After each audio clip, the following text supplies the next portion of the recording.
And I just wondered if I could slightly change the subject to as you mentioned, recent budgets. When we had the Chancellor in front of our committee, he accepted and was disappointed that on the morning of the budget, one of the main items in the budget, the cut to national insurance, was in fact leaked to the national papers. And I wondered if you knew how that had happened and if there's a leak inquiry underway.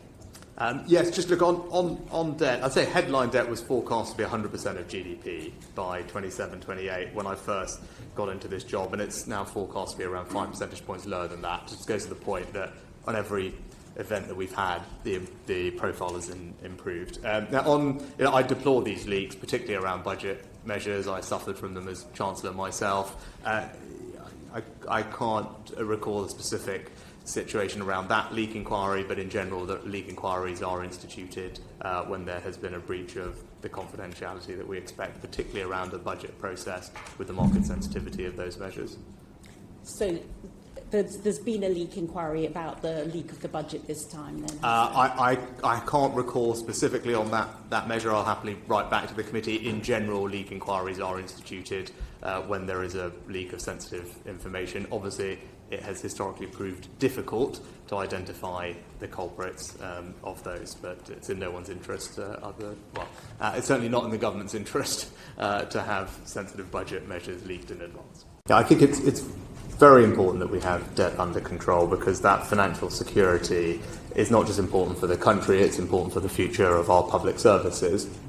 And I think everyone knows the context of the last few years, obviously a pandemic, which rightly necessitated the government to step in, support the NHS, the vaccine rollout, furlough, public services more generally, but then also the energy crisis, which again rightly required the government to step in and support households with energy bills. And I think every time the Chancellor has stood up since I got this job, the overall debt profile has improved in terms of the percentage of GDP. Headline debt is forecast to fall from next year, and we've always said on a medium-term trajectory we'd have debt falling, which the rule sets out, and the OBR have confirmed that we are meeting it.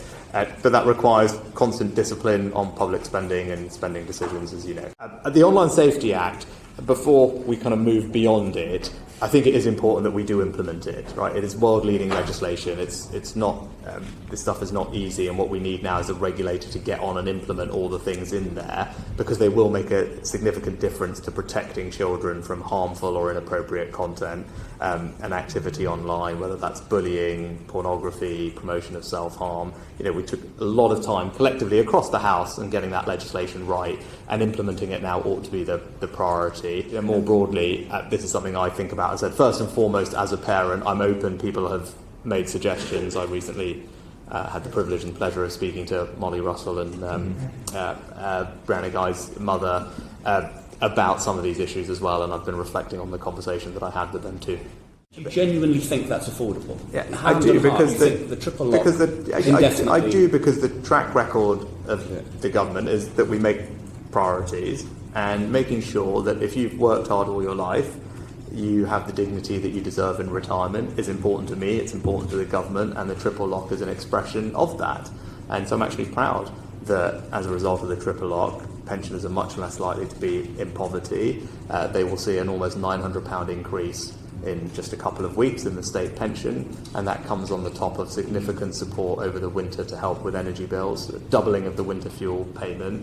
And it speaks to the kind of country that we believe in and society that we live in, and making sure we look after people at that stage of their lives, I think, is the right thing to do. And the triple lock is what this government, previous Conservative government introduced, and we've protected and will continue to do so.